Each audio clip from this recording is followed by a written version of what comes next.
paz do Senhor, meu irmão, minha irmã. Hoje nós iremos comentar sobre o que acontecerá logo após o arrebatamento da igreja, entre Jesus e a sua igreja nas nuvens.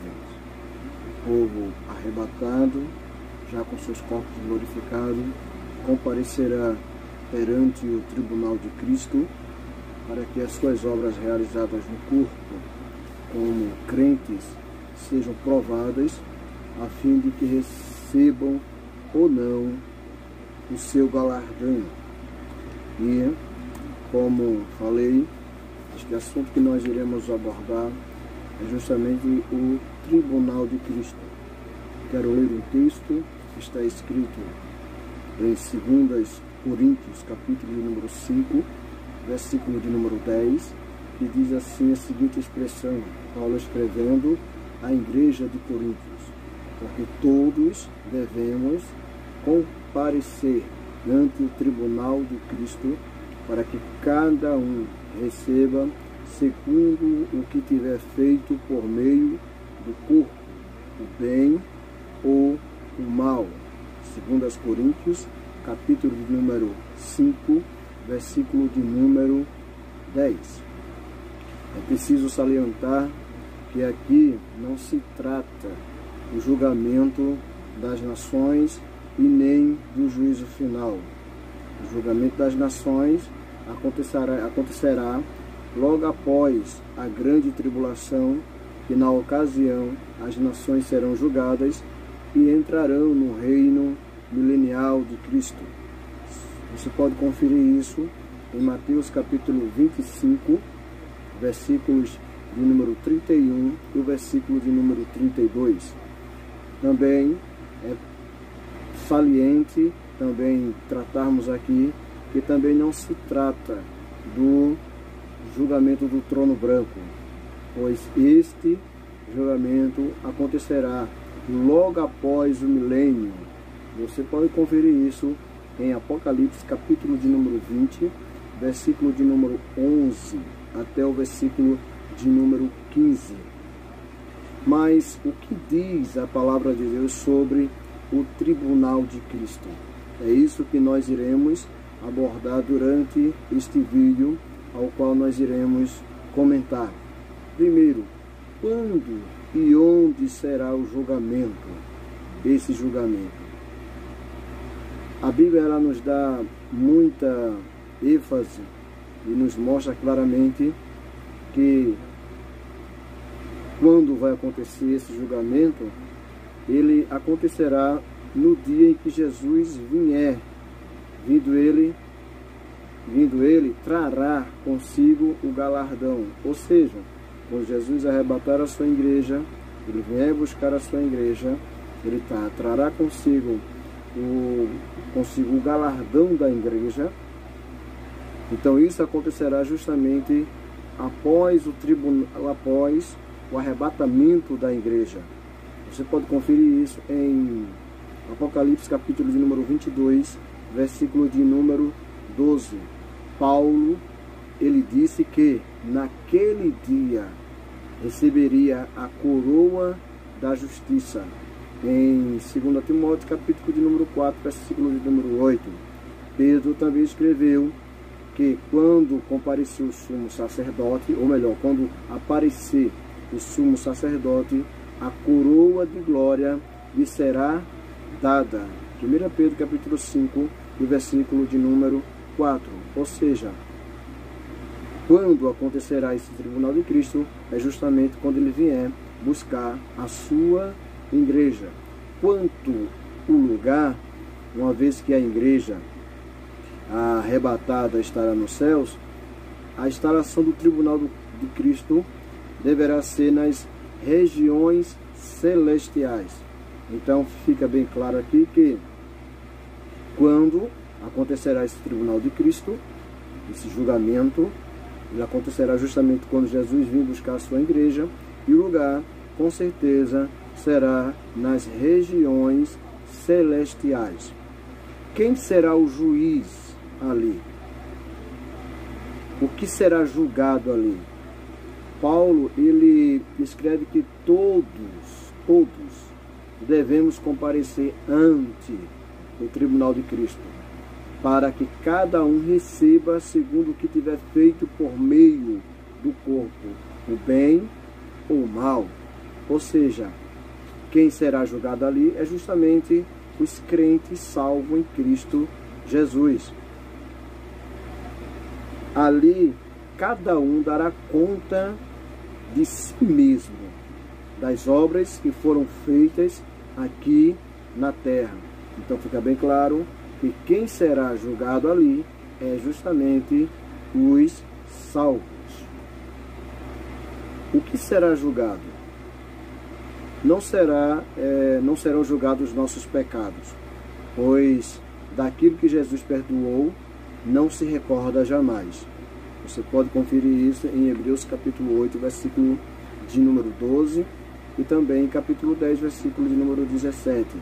Se acontecer qualquer pecado no momento do arrebatamento da igreja, será um impedimento para subir, pois ali não entrará coisa alguma que contamine. A noiva de Jesus, ela é pura, sem mancha e sem ruga. Ela é trajada de vestes brancas. Você pode conferir isso quando Paulo escreve à igreja de Éfeso, no capítulo 5, versículo 27, quando ele diz que ele irá apresentar a Cristo uma igreja sem rugas, sem manchas. E essa igreja ela é trajada de vestes brancas, conforme está lá em Apocalipse capítulo 19, versículo 7 até o versículo de número 8. Não haverá ali julgamento que exija castigo, pois a Bíblia diz que aquele que crê não entrará em condenação.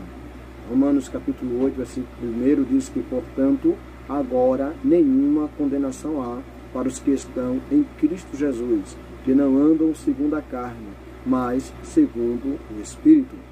Como filhos de Deus, receberam vida e por isso entrarão na glória.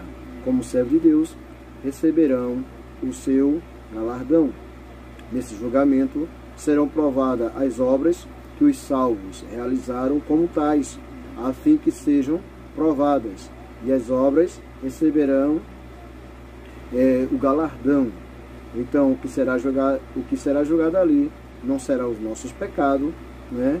E não haverá ali um julgamento de castigo, né? Não haverá esse julgamento de castigo, e sim as nossas obras que serão julgadas e passarão pelo fogo.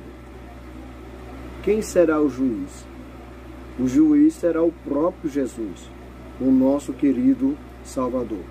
Segunda Timóteo, capítulo 4, versículo de número 8, Paulo escrevendo a Timóteo, ele diz: desde agora a coroa da justiça que me é guardada, o qual o Senhor, justo juiz, me dará naquele dia, e não somente a mim, mas também a todos os que amarem a sua vinda. A Jesus foi entregue todo o juízo. João capítulo 5, versículo 22. E por isso, esse julgamento é chamado de tribunal de Cristo. 2 Coríntios capítulo 5, versículo de número 10, onde diz que todos nós iremos comparecer ante o tribunal de Cristo. Romanos capítulo 14, versículo de número 10, que diz: mas tu, por que julgas o teu irmão? Ou tu também que despreza o teu irmão?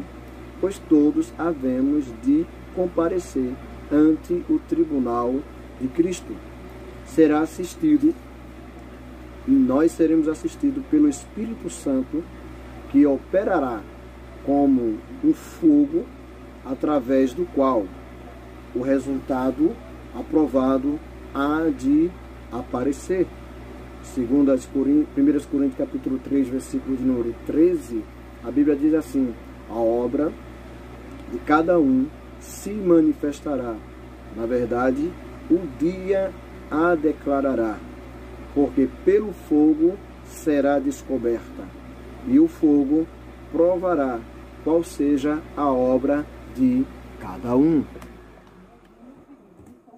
Como será feito o julgamento?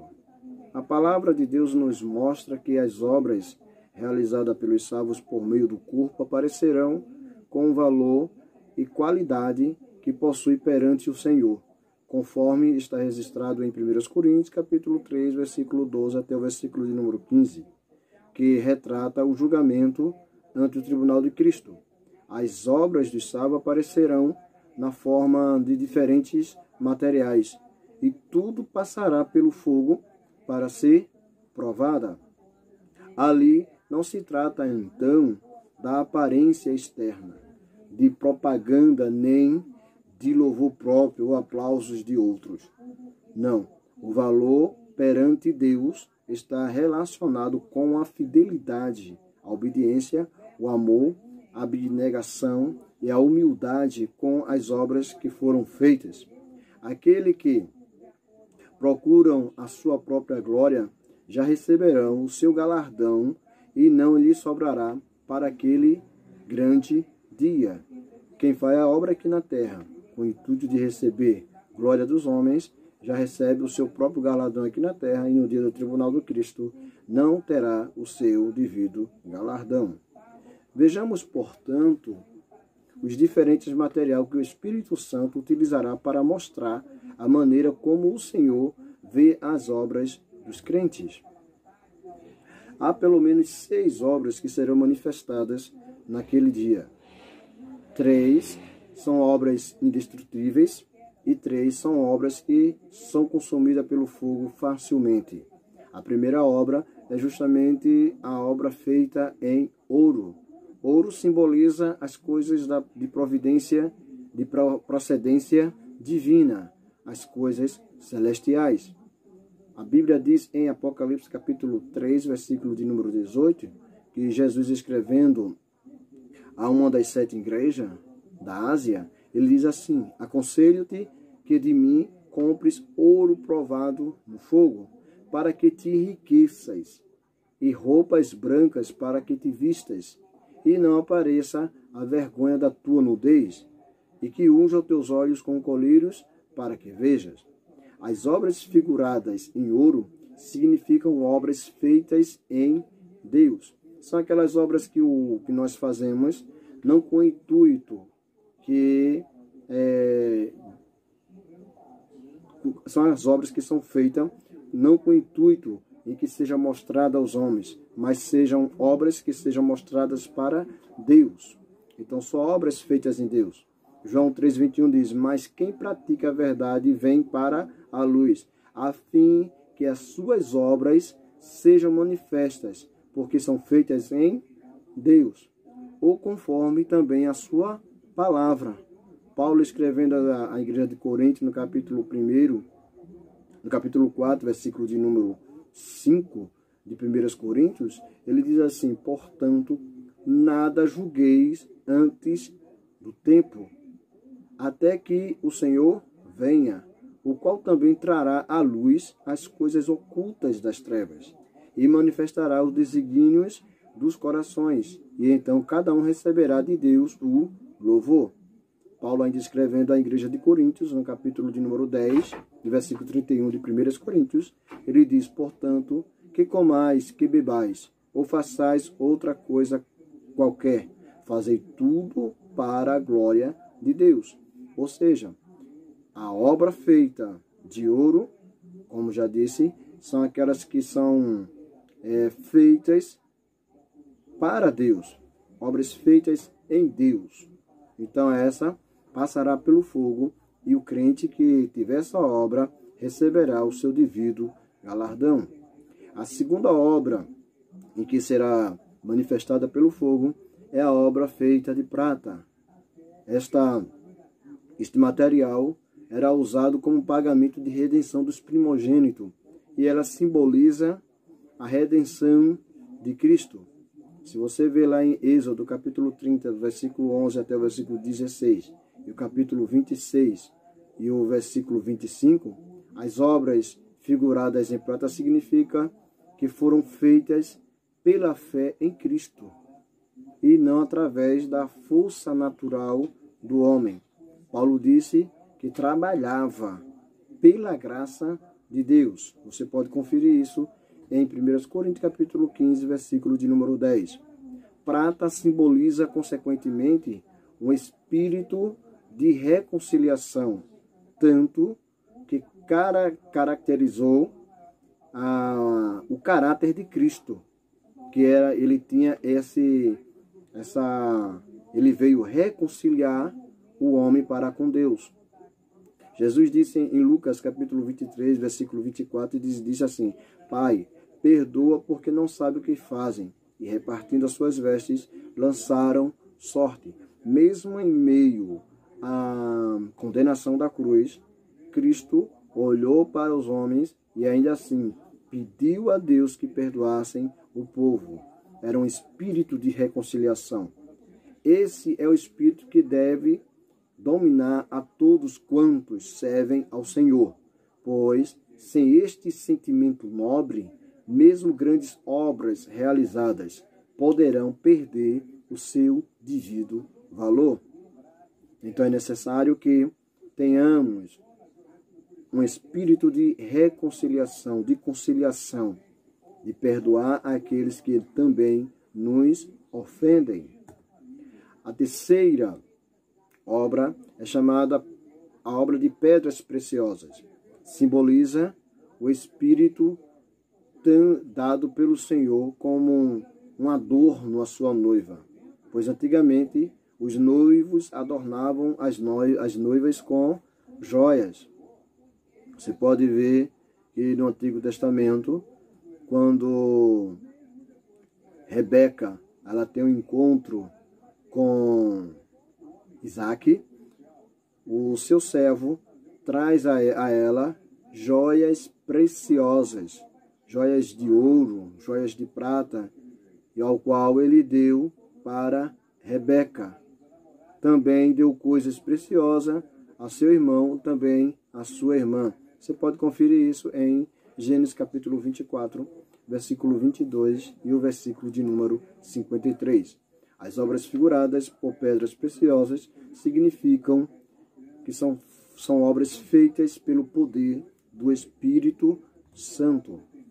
Então observe tanto que nesse julgamento a Trindade está presente, simbolizada por ouro, prata e pedras preciosas.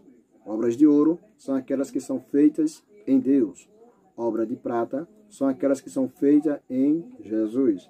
Obras de pedras preciosas são aquelas que são feitas no Espírito Santo. E cada uma delas terão seu devido valor perante Deus. Onde há operação de Deus,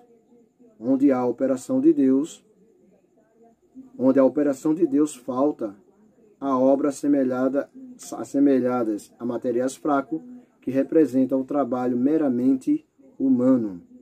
Ou seja, toda obra onde Deus não está presente, ela representa trabalho meramente humano.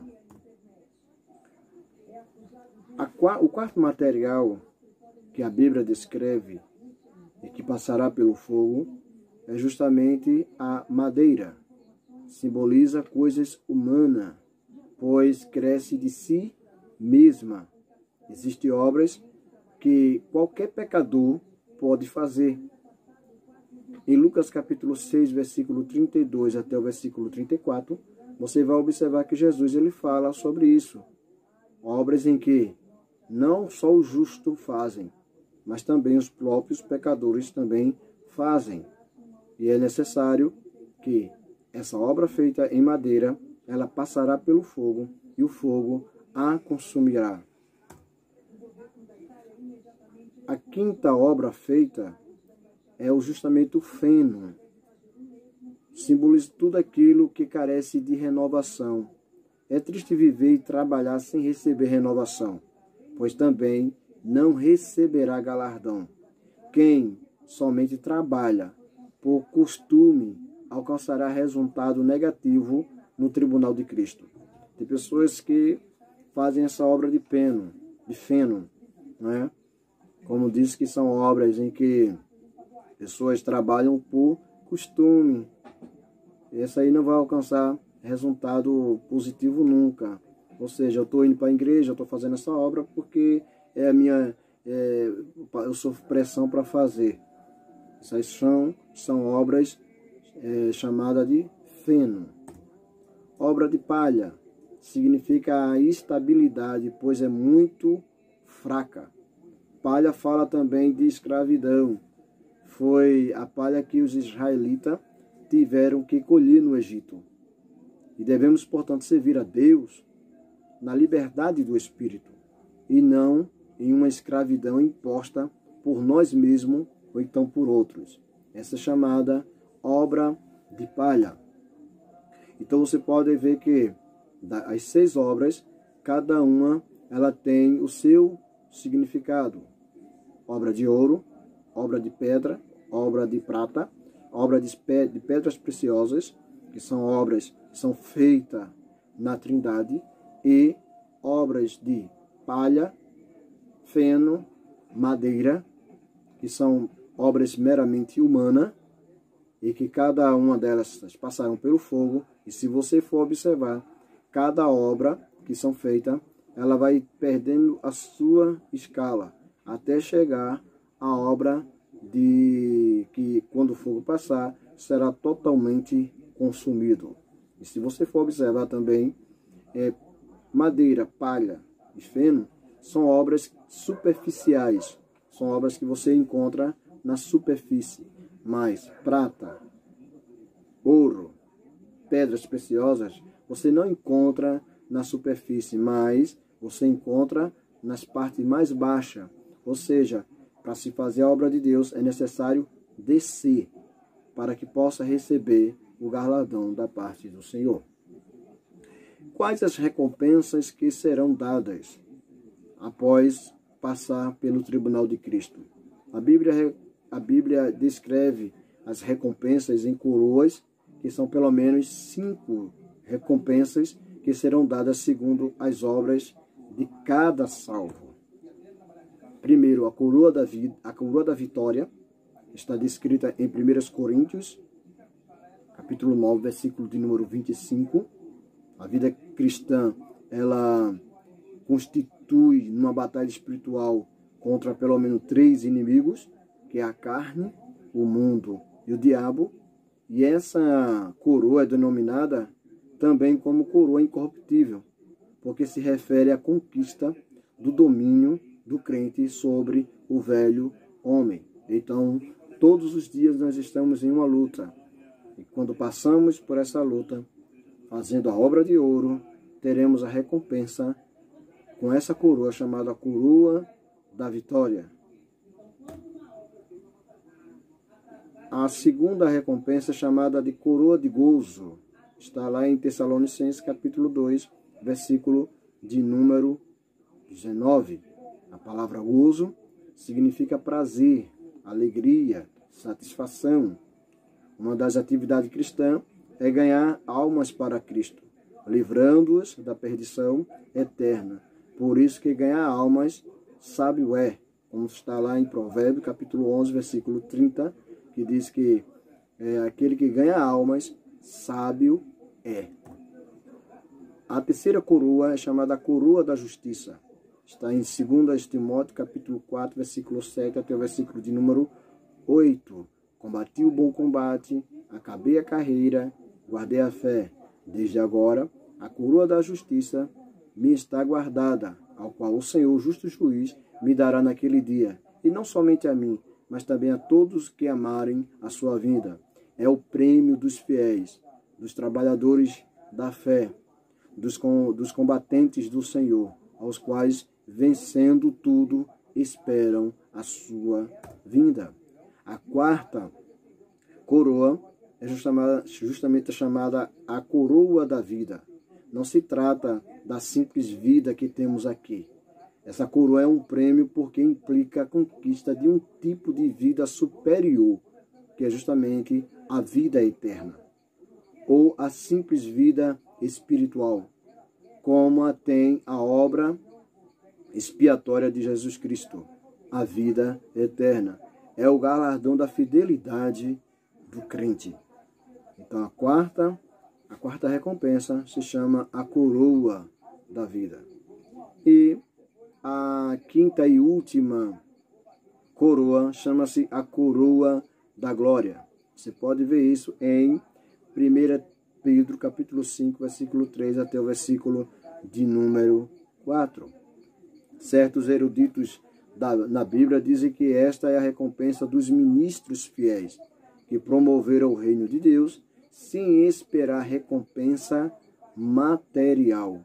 Quem faz a obra de Deus, sendo um ministro fiel e sem esperar recompensa nenhuma daqui da terra, trabalhando com fidelidade a Deus em sua obra, não esperando recompensa humana, com certeza receberá a coroa da glória. Agora só nos resta, meus irmãos, trabalhar na seara do Senhor e permanecer fiéis, e certamente receberemos a recompensa tão desejada. E essa recompensa receberemos justamente no tribunal de Cristo, aonde o fogo irá revelar qual é a nossa obra. E através da revelação, nós receberemos as nossas recompensas. Mais um detalhe: mesmo que você não receba recompensa alguma, mesmo assim você estará salvo, porque só participarão desse tribunal de Cristo os salvos em Cristo Jesus, que participarão do arrebatamento da igreja. Que Deus vos abençoe em nome de Jesus.